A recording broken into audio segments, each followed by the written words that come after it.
Arad ഹൈവേയിലൂടെ പോകുമ്പോൾ മുഹറക്കിനടുത്തായിട്ട് ഇങ്ങനൊരു പാലം നിങ്ങളിൽ പലരും കണ്ടിട്ടുണ്ടാവും.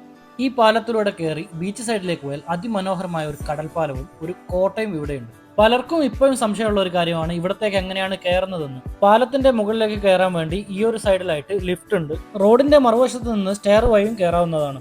ലിഫ്റ്റിന്റെ സൈഡിലുള്ള റോഡിലാണ് എല്ലാവരും വണ്ടികളൊക്കെ പാർക്ക് ചെയ്യുന്നത്. ഇവിടത്തേക്കുള്ള എൻട്രി തികച്ചും സൗജന്യമാണ്. നല്ല ഫോട്ടോസും വീഡിയോസും ഒക്കെ എടുക്കാൻ പറ്റിയ കിടിലനൊരു ബ്രിഡ്ജ് കൂടിയാണിത്. ഇതുവഴി താഴോട്ട് ഇറങ്ങി പോകുമ്പോൾ ഇടതുഭാഗത്തായിട്ട് ചെറിയൊരു മ്യൂസിയം കാണാം. ഈ ഒരു മ്യൂസിയത്തിന്റെ മുമ്പിലായിട്ടാണ് ഇവിടെയുള്ള അടിപൊളി കടൽപ്പാലം സ്ഥിതി ചെയ്യുന്നത്.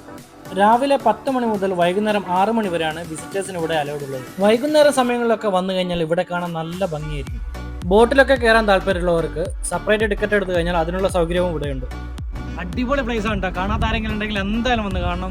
മ്യൂസിയത്തിന്റെ ഉള്ളിലായിട്ട് മുഹറക്കിന്റെ ചില ചരിത്രങ്ങളും മനോഹരമായ മിനിയേച്ചർ ബിൽഡിങ്ങുകളും ഇവിടെ ഒരുക്കി വെച്ചിട്ടുണ്ട്. ഇവിടെ പോകാത്ത ആരെങ്കിലും ഉണ്ടെങ്കിൽ ഒന്ന് വിസിറ്റ് ചെയ്ത് നോക്കുക.